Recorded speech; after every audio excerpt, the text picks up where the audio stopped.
You've met them, the ones who seem kind, humble, warm, until no one's watching. Then the smile fades, the tone sharpens, and the real self slips through for just a second. But that second is enough. Enough to know you were never speaking to the real them, only to the role they were playing. That moment when the mask slips is terrifying, because it forces you to ask a painful question: how many people in your life are just playing a part? But there's something even harder to face. You knew. Deep down, you always knew, but you didn't want to believe it, because seeing clearly means you have to act. And sometimes action means walking away from the comfort, the illusion, the years invested. That's why we lie to ourselves. We choose the performance over the truth. But if you're still here, it means you're done playing along. You want to see people for who they really are. No more games, no more masks. But not all masks look the same. There are 7 of them. Subtle disguises people wear every day that expose more than words ever will. You've seen them. You just didn't have the language to name them. Until now. The first sign is hidden in 3 simple words. Tell me more. That's it.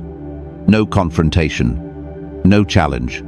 Just a gentle invitation that disarms even the most guarded minds. You'd be amazed what people reveal when they think you're just listening. I discovered this by accident. I was locked in an argument, ready to defend every inch of my opinion. But something inside me shifted. Maybe it was fatigue, maybe intuition. Instead of fighting back, I paused and simply said, "Tell me more." What came next wasn't debate, it was confession. They kept talking, and as they spoke, their emotions unraveled. Their words went from defensive to personal. Suddenly, it wasn't about the topic anymore, it was about them. Their past, their pain, their fears, their values, their unhealed wounds. All revealed because I gave them space to be seen without resistance. That's the secret. Most people aren't ready for confrontation, but they're desperate to be heard. And when they feel safe, their ego lets down its guard. That's when the truth slips through the cracks. You can use this anywhere. In business, in friendships, in love, even in negotiations where power is at stake. Just say it. Tell me more. And mean it. Don't fake the tone. Don't plot your next move while they're speaking. Just watch. Listen. Feel where the mask starts to crack. You'll notice it in their pauses, in what they emphasize, in the inconsistencies between logic and emotion. People always tell you who they are if you're silent long enough. But here's the Stoic twist. You don't use this to gain the upper hand. You use it to understand without judgment, without attachment. Epictetus said, "We have 2 ears and 1 mouth so that we can listen twice as much as we speak." He wasn't just talking about manners. He was talking about clarity. Clarity that protects you. Clarity that reveals intention. Because once you see someone without their armor, you can finally decide not who they pretend to be, but whether you want them in your life at all. The first mask has fallen. 6 more still wait to be uncovered. Hit subscribe to continue this journey with us. The second sign is this. Watch how they treat people in a lesser position. Not you, not the boss, not someone they admire or want something from. Watch them with the waitress, with the janitor, with the receptionist, with the people society teaches them they can ignore. That's where the truth lives. It's easy to be charming when there's something to gain. It's easy to be kind when someone is watching. But real character shows up in quiet moments, the ones no one cares to film. I once sat across from a man who could talk circles around anyone. Witty, warm, well-dressed. He complimented me, remembered small details from past conversations, made everyone laugh. I thought, this is the kind of person you want in your corner. Then the waiter came. Late, a little flustered, clearly overwhelmed. And the man transformed. His tone sharpened. The smile disappeared. He spoke slowly, like each word was a blade. Do you always forget orders this often? He didn't raise his voice. But the contempt was deafening. And in that moment, I knew the charm was strategy, not nature. That wasn't a one-time slip. It was a leak in the mask. Because people don't fake cruelty. They fake kindness. It's not about the event. It's about what it reveals. If someone shows respect only to those above them, that's not respect. It's calculation. If they flatter the powerful and belittle the powerless, they're not decent, they're opportunistic. Seneca warned, a wise man is content with his lot, whatever it be, without wishing for what he has not. But those who secretly despise the lower class aren't content with their lot, they fear becoming it. So they lash out at anyone who reminds them of what they refuse to face, that without status, they feel worthless. And that fear breeds cruelty. I've seen it in workplaces, in dating, in family dynamics. People pretending to be generous until generosity doesn't serve them anymore. One man praised me endlessly in meetings, always offering help, until a junior teammate failed a task. He humiliated her, publicly. No patience, no compassion. Just a cold lecture masked as constructive feedback. That wasn't about discipline. That was about dominance. You want to know someone. Don't look at how they treat those they admire. Look at how they treat those they think they can get away with mistreating. The woman who snaps at the barista. The man who ignores the janitor's good morning. The boss who only praises when the camera is on. These are signals. Soft red flags that wave only when no one's watching. And here's where the Stoic wisdom cuts deeper. How you treat others says everything about how you see yourself. People who are secure don't need to dominate. They don't need to step on someone else to feel tall. But the ones who carry quiet insecurities, they look for weaker targets to offload their self-contempt. They confuse cruelty with power. So pay attention to the waiter, to the cashier, to the person who can't fight back. Because the way someone treats those they don't need is the way they'll treat you once they no longer need you. The third sign is this. Watch their emotional reactions. They reveal what truly matters to them, even when their words don't. We all like to believe we're rational, that we can hide our feelings, that our masks are seamless. But emotions don't lie. They leak. And when someone reacts too strongly to something small, that's not an accident. It's a flare, a subconscious signal. You just touched something sacred. I once worked with someone who prided themselves on being calm under pressure. Meetings, deadlines, last-minute changes, nothing shook them. Until one day, in a casual conversation, someone made a light joke about their habit of showing up late. It wasn't harsh. It wasn't even meant as criticism. But their response? Explosive. Defensive. Their whole body tensed.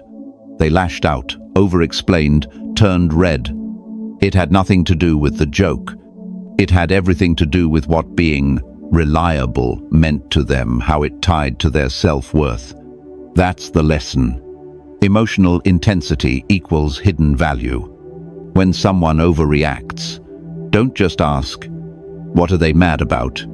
Ask, what part of their identity just got threatened? A boss who explodes when questioned values control. A partner who crumbles when ignored craves reassurance. A friend who gets strangely cold when you succeed might see your growth as a threat to their own significance.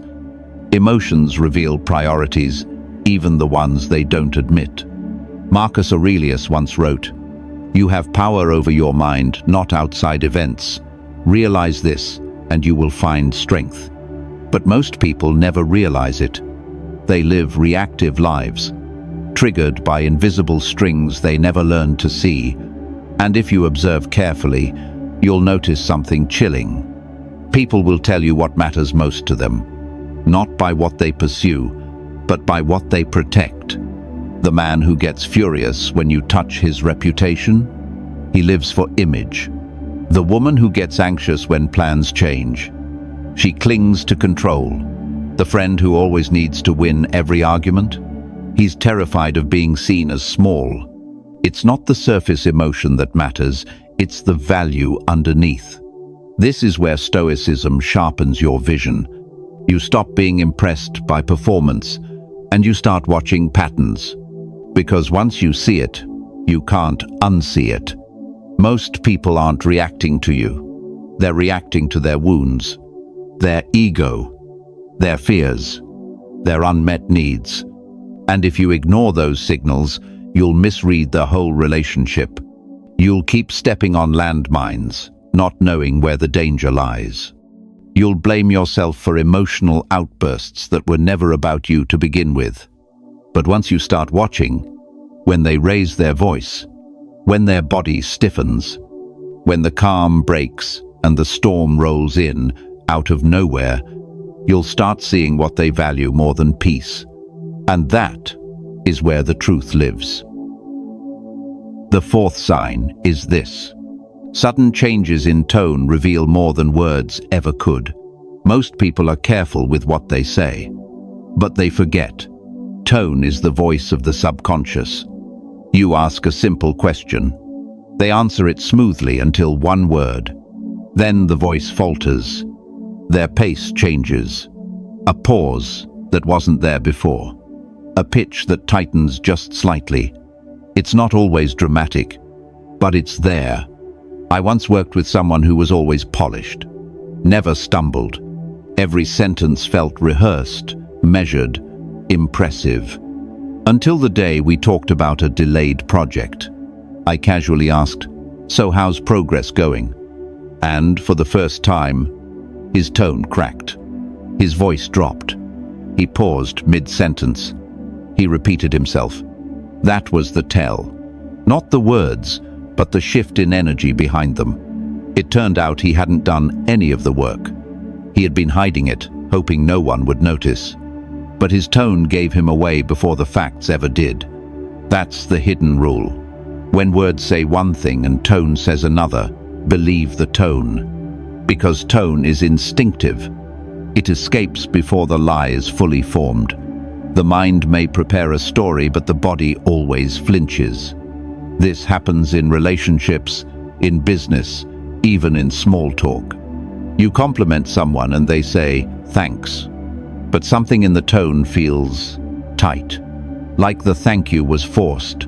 Like beneath the smile is something else. Resentment, discomfort, distrust. It's subtle. But when you hear it, you feel it in your gut. Why? Because humans are wired to detect dissonance. When someone's emotional state doesn't match their words, your nervous system lights up. You feel uneasy, even if you don't know why. Stoics train this awareness deliberately.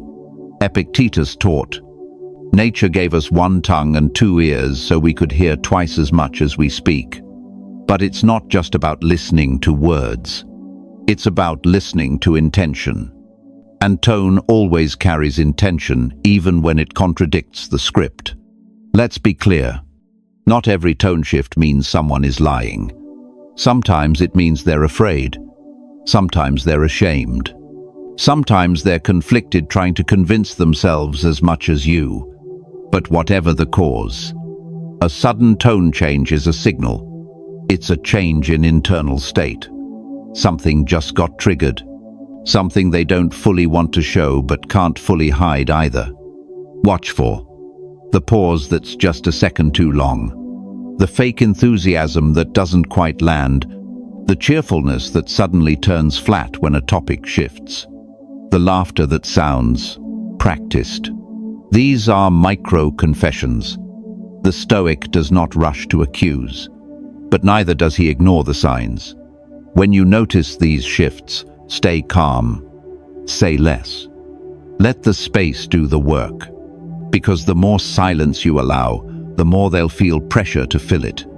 And in that scramble, the truth often emerges, not because you pushed, but because they ran out of places to hide. The lie isn't in the story. It's in the break between sentences. It's in the voice that loses its rhythm because the heart is out of sync with the tongue. So next time you hear someone speak, don't just listen to what they say. Listen for what trembles beneath it. That's where the real story is. The fifth sign is this. People show you who they really are. When they think no one's watching, you've probably seen it. In the way someone sighs when the call ends. In how their smile drops the second the door closes. In how quickly their voice shifts once the audience disappears. That's the moment the mask falls. Because in public, we're all performers. We say the right things. We posture. We polish. But private moments, that's where the truth leaks out. There was a manager I once admired. Calm, composed, professional. In meetings, she was textbook perfection, supportive, thoughtful, poised. But one afternoon, I walked into the office early. She didn't hear me come in. She was berating someone over the phone. Not just firm, vicious, cold, dismissive. It wasn't the words that shocked me. It was how effortless the cruelty was, like it had always been there, waiting for the cameras to stop rolling. And in that moment, everything made sense. The politeness, the charm. It wasn't character, it was image control. Here's the Stoic insight. Virtue means alignment between who you are in public and who you are in the dark. Marcus Aurelius wrote, "Waste no more time arguing what a good man should be. Be one." A good person doesn't need an audience. Their actions are the same whether the room is full or empty. So, when you want to know who someone truly is, watch what they do in the invisible moments. How they treat the Uber driver when no one else is around. How they act when they lose, not when they win. How they behave with people they have nothing to gain from. It's easy to be kind when kindness benefits you. It's much harder when no reward is attached. That's why the unguarded moment is sacred. It's not filtered. It's not calculated. It's just real. And here's the trap. We often fall in love with people's highlight reels. We confuse performance with personality. We mistake curated warmth for actual character. But if you study the quiet moments, the ones between scenes, you'll notice a pattern. The friend who only checks in when they need something. The partner who acts sweet in public but stonewalls you at home. The colleague who praises you around others but undermines you in private. Patterns don't lie, and neither does silence. Because when the need to impress vanishes, so does the pretense. And that's where the real self emerges. So train yourself to notice. What do they say when the room empties? How do they act when they think no one important is watching? Do they hold on to kindness when there's no one to reward it? This is not about catching someone in a lie. It's about recognizing consistency. A Stoic life is a consistent one. The outer mirrors the inner. And anyone who lives in conflict between image and essence will always fracture eventually. So, watch. Not just the spotlight, but the shadows. Because in the end, it's not how they act when you're looking. It's how they act when they think you never will. The sixth sign is this. To understand someone's behavior now, you need to understand what broke them before. People say, the past is behind us, but that's not true. The past is alive, breathing beneath the surface, steering decisions, shaping fears, distorting love. Most people aren't living in the present. They're reacting to wounds they never fully faced. I once knew someone who flinched at affection. A simple compliment made them uncomfortable. Support felt suspicious. They sabotaged connection, even when they said they wanted it. At first, it made no sense. But over time, the pieces came together. They had grown up in a house where love was conditional. Praise came only after performance. Trust was broken often. They were taught silently, repeatedly, that safety isn't real. And so, even as adults, they were stuck in a loop. Reject first, run fast. Because anything good would eventually hurt. That's what unhealed history does. It whispers, protect yourself, even if no one's attacking. Stoicism doesn't ask us to excuse behavior, but it demands we understand it. Marcus Aurelius wrote, "Whenever you are about to find fault with someone, ask yourself the following question. What fault of mine most nearly resembles the one I am about to criticize?" Because the truth is, everyone is reacting to something. The overly jealous partner? Maybe they've been abandoned again and again, and now mistake closeness for danger. The colleague who micromanages everything? Maybe they were raised in chaos and now equate control with safety. The friend who disappears when things get deep? Maybe vulnerability once cost them everything. Their behavior might be toxic, but it's also telling. If you look closely, you'll see a blueprint. Old betrayal, unspoken shame, unfinished grief. People wear their past like armor. They think it's protection, but it often becomes a cage. And here's where your clarity matters. If you don't recognize someone's past patterns, you'll mistake trauma for personality. You'll try to fix what isn't yours to fix. Or worse, you'll absorb damage that was never meant for you. Understanding someone's past doesn't mean tolerating harm. It means seeing clearly. Because when you understand the root, you stop reacting to the leaves.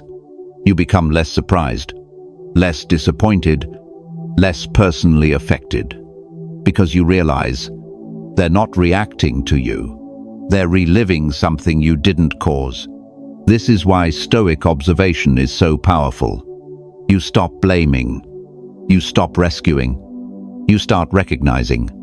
And with that, you gain the most dangerous form of knowledge. The ability to see someone's behavior and trace it back to what shaped them. And that changes everything. It gives you choice. Do you stay or step away? Do you empathize or set a boundary? Do you hold space or protect your peace? Because until someone confronts their past, they'll keep bleeding into their present.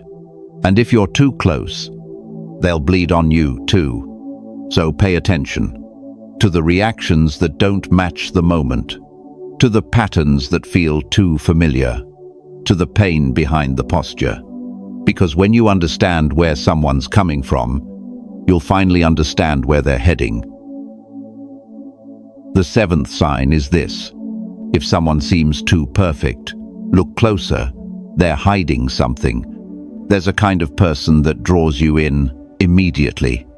Polite, poised, always knows what to say, never raises their voice, never slips up. They smile at the right times, agree with the right people, say all the correct things, and it feels safe, comforting, reassuring. But something's off. It's not what they do, it's what they don't do. They never show weakness. They never disagree. They never get angry, at least not where you can see it. And that's the danger. Because real people are messy. They stumble. They contradict themselves. They say the wrong thing. They show cracks not because they're broken, but because they're honest. But someone who's flawless? That's not authenticity. That's image management. I once dated someone who was always on.